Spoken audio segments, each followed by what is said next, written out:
நல்ல பொழுதை எல்லாம் தூங்கி கெடுத்தவர்கள் நாட்டை கெடுத்ததுடன் தானும் கெட்டார்னு படித்தோம். அருமையான திருக்குறள் தானே. நம்ம அருமையான எல்லாம் திருக்குறள்னு சொல்லி வருது பாரு. அருமையான சினிமா பாட்டு படிச்சிருப்பீங்க இல்லையா? நல்ல பொருளை எல்லாம் நம்ம தூங்கி கெடுத்துட்டோம்னா நாட்டும் கெட்டு போவோம், நாமளும் கெட்டு போயிடுவோம். 5 மணி நேரம் தூக்கம் அவசியம். 6 மணி நேரம் தூக்கம் உழைத்தால் எடுத்துக்கொள். 7 மணி நேரம் தூக்கங்கிறது ஆடம்பரம். 8 மணி நேரம் தூங்குறவன் எருமை. அவனு என்ன கணக்கில் சேர்க்கனே தெரியல. தூங்கின்னு இருப்பான் மணி கணக்கா. தூங்குறதால எந்த சுறுசுறுப்பும் நமக்கு வராது. திருக்குறள் மறந்துடக்கூடாது.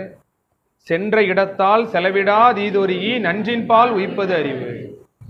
மனதை அது போகும் இடங்களுக்கெல்லாம் செல்ல விடாமல் நல்வழிப்படுத்துவது தான் என்னது? அறிவு. இதை மட்டும் மனசில் வச்சுக்கோ. சரி, ரைட். இதை கேட்ட உடனே அது இஷ்டத்துக்கு மனசு போகும். அதை செய், இதை செய்யுங்க, அங்கே போகும், இங்கே போங்க, அப்படி செய், இப்படி செய்யுங்க, நாளைக்கு பார்த்துக்கலாம், இன்றைக்கி பார்த்துக்கலாங்க.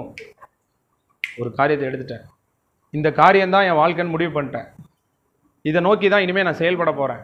என்னுடைய நாடி நரம்பு மூளையெல்லாம் இதான் இருக்க போகுது. ஃபிக்ஸ் பண்ணு. எண்ணத்தில் உறுதியாரு. முயற்சி எடு.